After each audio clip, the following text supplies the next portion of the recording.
अकृषिक कर रद्द होणार अशी चर्चा खूप दिवस चाललेली होती. पण ती आनंदाची बातमी एकदा आलेली आहे. संबंध राज्यभरातला अकृषिक कर रद्द करण्यात आलेला आहे.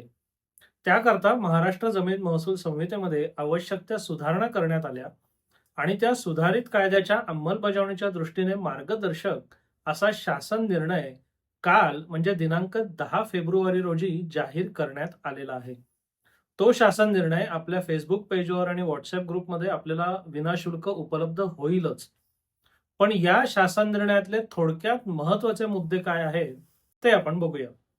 या शासन निर्णयाने एक तर स्पष्ट केलेलं आहे की या सुधारणेनुसार जिथे जिथे अकृषिक प्रयोजन अनुज्ञेय आहे, म्हणजे जिथे जिथे डेव्हलपमेंट प्लॅन म्हणजे विकास योजना अंतिम झालेली आहे आणि ज्या ज्या भागांमध्ये अकृषिक प्रयोजनाला परवानगी विकास योजना किंवा डेव्हलपमेंट प्लॅन मध्ये दिलेली आहे, त्या ठिकाणी तसा अकृषिक वापर करण्याकरता आता जिल्हाधिकाऱ्यांच्या अकृषिक परवानगीची आवश्यकता असणार नाही.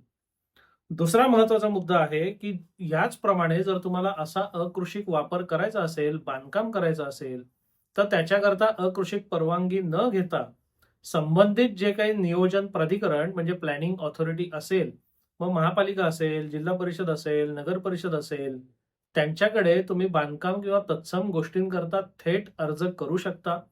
त्याच्याकरता अकृषिक परवानगी, अकृषिक सनद या कुठल्याही गोष्टींची आता आवश्यकता उरलेली नाही.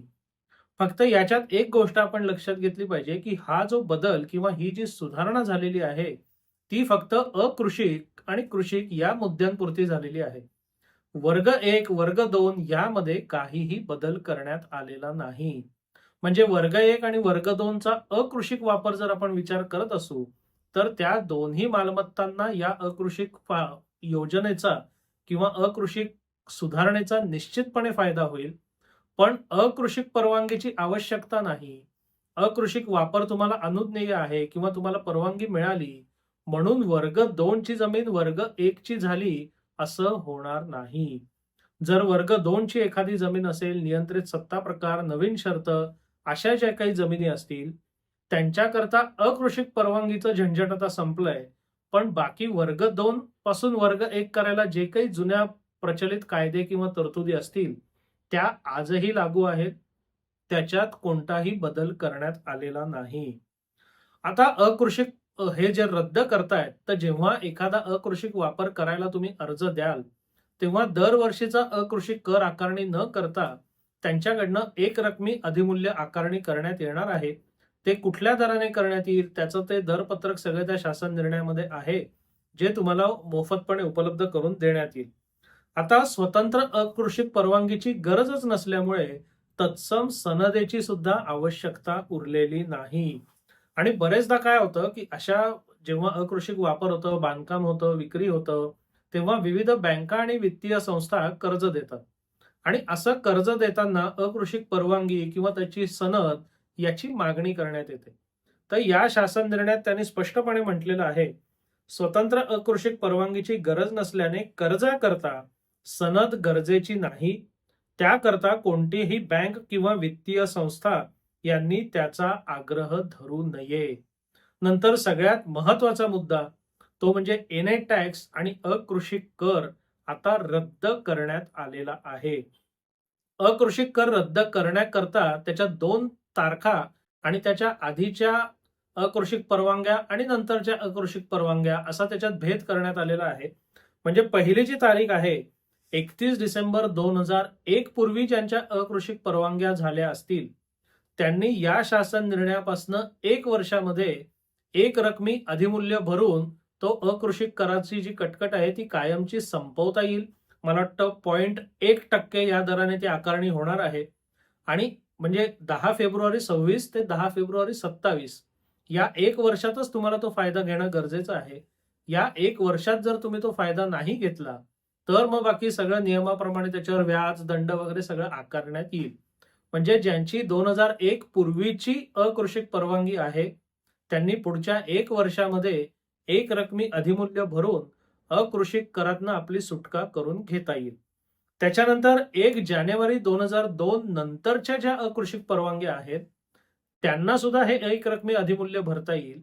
पण 31/12/2001 पूर्वी ज्यांचं एनए परमिशन अकृषिक परवानगी आहे, त्यांना ते जे अधिमूल्य भरायचंय ते 2001 या सालच्या शासकीय मूल्याप्रमाणे भरायचंय, जे अगदीच नाममात्र असेल.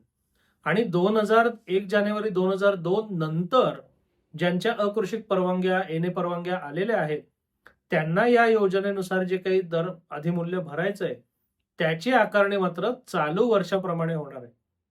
म्हणजे त्याचा खर्च कितीतरी पटीने अधिक असेल.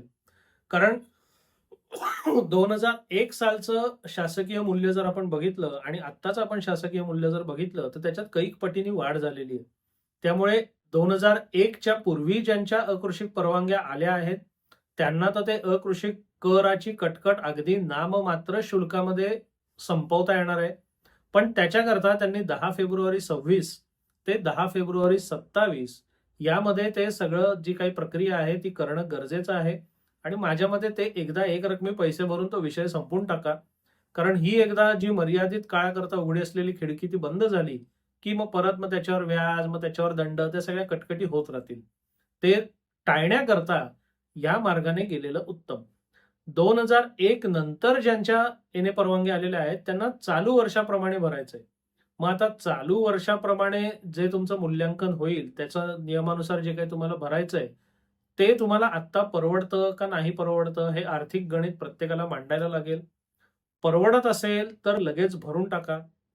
थोडी ओढाताण जरी होत असेल, म्हणजे थोडे पैसे कर्जाऊ बिरजाऊ घेऊन जरी तुम्हाला ते भरता आलं, तरी ते एकदाच भरून टाकलं तर उत्तम.